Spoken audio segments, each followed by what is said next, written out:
Election commission अगर कोई जवाब देता राहुल गांधी की बातों का तो उस पर कोई साइन नहीं करता। तो सब कुछ जो है मतलब ऐसा लगता है जैसे एक बेशर्मी की चादर ओढ़ करके सोए हुए हैं कुछ वो नेता जिनसे उम्मीद थी कि वो देश का विकास करेंगे, और आए भी थे। बाबा रामदेव बोलते थे इतना महंगा तेल मिल रहा है, जबकि 60 रुपए लीटर था तेल। अब मोदी जी आ जाएंगे तो 20 रुपए 30 रुपए लीटर मिलेगा। गैस इतनी महंगी मिल रही है, इतना कम मिलेगा। ये तो सारे वीडियो आपने देख लिए होंगे, लेकिन कहाँ इंप्लीमेंट हो रहे हैं ये सारी चीजें। यहाँ तो अपनी जो है मतलब जो छवि है उसकी रंगाई पुताई धुलाई हो रही है। कोई प्रधानमंत्री से ये सवाल नहीं पूछता कि पहलगाम के अभी तक हत्यारे कहाँ गायब हैं। मेघालय पुलिस 17 दिन में राजा रघुवंशी का केस हल कर लेती है, लेकिन 28 मांगों का सिंदूर उजाड़ा गया तो ऑपरेशन सिंदूर चला करके बदनामी के शिकार हुए प्रधानमंत्री मोदी अभी तक इनकी एजेंसियां उन 4 हत्यारों को नहीं ढूंढ पाई हैं। तो ये सरकार की नाकामी नहीं तो क्या है।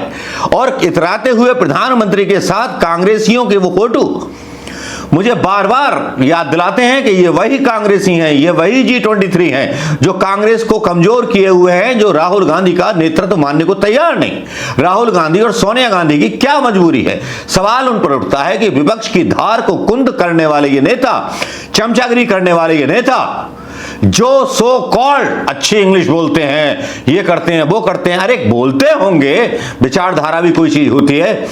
जब ये लोग कांग्रेस के लोग विदेश में सरकार का पक्ष रख रहे थे तो निशिकांत दुबे नाम का एक मंत्री गांधी परिवार पर कीचड़ उछाल उछाल करके सीधे चुनौती दे रहा था, गालियां दे रहा था, कांग्रेस के मुंह पर कालिख मल रहा था।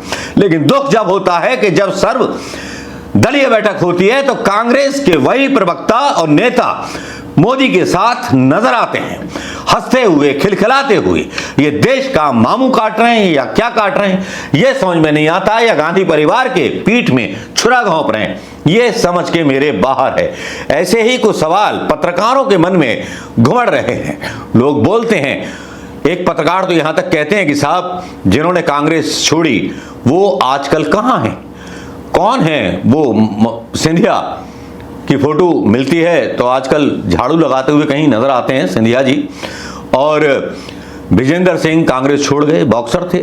सुनील जाखड़ कांग्रेस छोड़ गए, अशोक चौहान कांग्रेस छोड़ गए, रवनीत बिट्टू कांग्रेस छोड़ गए, मिलन देवड़ा कांग्रेस छोड़ गए, कैप्टन अमरिंदर सिंह कांग्रेस छोड़ गए, RPN सिंह कांग्रेस छोड़ गए, प्रणीत कौर कांग्रेस छोड़ गई, सिंधिया कांग्रेस छोड़ गए, मधु कोड़ा कांग्रेस छोड़ गए, जयेंद्र प्रसाद कांग्रेस छोड़ गए। सबके सब विलीन हो गए एक ऐसे मेगा व्यक्तित्व के सामने जिस व्यक्तित्व को खुद मीडिया ने बनाया है, गढ़ा है, लिखा है और मोदी के इशारों पर उसको गढ़ा गया है। अब जैसा कि मैं आपको बोलता हूं कि बड़े यूट्यूबर्स आ गए और बड़े यूट्यूबर्स जो हैं, जानती है बीजेपी इस चीज को, कांग्रेस का जो मीडिया सलाहकार है वो अब भी गुटबाजी में फंसा हुआ है। वो अब भी ऐसे यूट्यूबर्स की गिनती नहीं कर पाया है कि किन यूट्यूबर्स का हौसला बढ़ाना चाहिए, किन यूट्यूबर्स के साथ संवाद करना चाहिए। लेकिन अमित शाह ये बखूबी जानते हैं, इसीलिए उन्हें बीजेपी का चाणक्य कहा जाता है कि जब वो एक मीटिंग करते हैं उस मीटिंग में बड़े बड़े पत्रकार, वहां पर कई यूट्यूबर्स शामिल होते हैं, जिसमें अपने लल्लन टॉप के भाई साहब भी होते हैं और इनमें पहचान सकते हैं जो बीजेपी के लिए बैटिंग करेंगे बिहार चुनाव में। तो अमित शाह की अपनी रणनीति है कि किस तरह से करना है, ये कर लेते हैं। लेकिन यहां बस कांग्रेस पिछड़ जाती है ये संदेश देने में कि हम प्रधानमंत्री मोदी का सीधे सीधे विरोध करते हैं, जबकि प्रधानमंत्री मोदी के नेता सुबह शाम कांग्रेस की चांद पर जूता और हाथ में कालिख कांग्रेस के मुंह पर पोतते रहते हैं, चाहे वो नेहरू के नाम पर हो या इंदिरा गांधी के नाम पर हो या राजीव गांधी के नाम पर हो। कुछ तो शर्म करो विपक्ष, कुछ तो शर्म करो PM मोदी जी, कुछ तो शर्म करो कांग्रेस के नेताओं। डूब मरो चुल्लू भर पानी में। तुम्हारे नेता को गाली दी जा रही है, सब कुछ दिया जा रहा है। आपने एक बारी प्रेस कॉन्फ्रेंस करके या मोदी जी के सामने आपने ये मुद्दा नहीं उठाया तो भैया ऐसी कांग्रेस से सो हमारी दूरी भली। अगर ऐसे ही नेता हैं कांग्रेस में तो भैया युवाओं का कोई स्थान नहीं है। भले ही राहुल गांधी एक नया मॉडल लेकर के आए मध्य प्रदेश में और वो हो सकता है कि कामयाब हो जाए, लेकिन उम्मीद नहीं। आप क्या सोचते हैं, आपकी क्या राय है? इस तरह से खिलखिला करके हंसना चाहिए प्रधानमंत्री मोदी को, या 4 आतंकवादियों की तलाश में रेड नोटिस जारी करना चाहिए, या प्रधानमंत्री मोदी की ये एक राजनीतिक चाल थी पहलगाम का जो किस्सा हुआ, जिसमें उन्होंने प्री डिसाइडेड कर रखा था, स्क्रिप्ट लिखी जा चुकी थी, लेकिन स्क्रिप्ट उल्टी पड़ गई।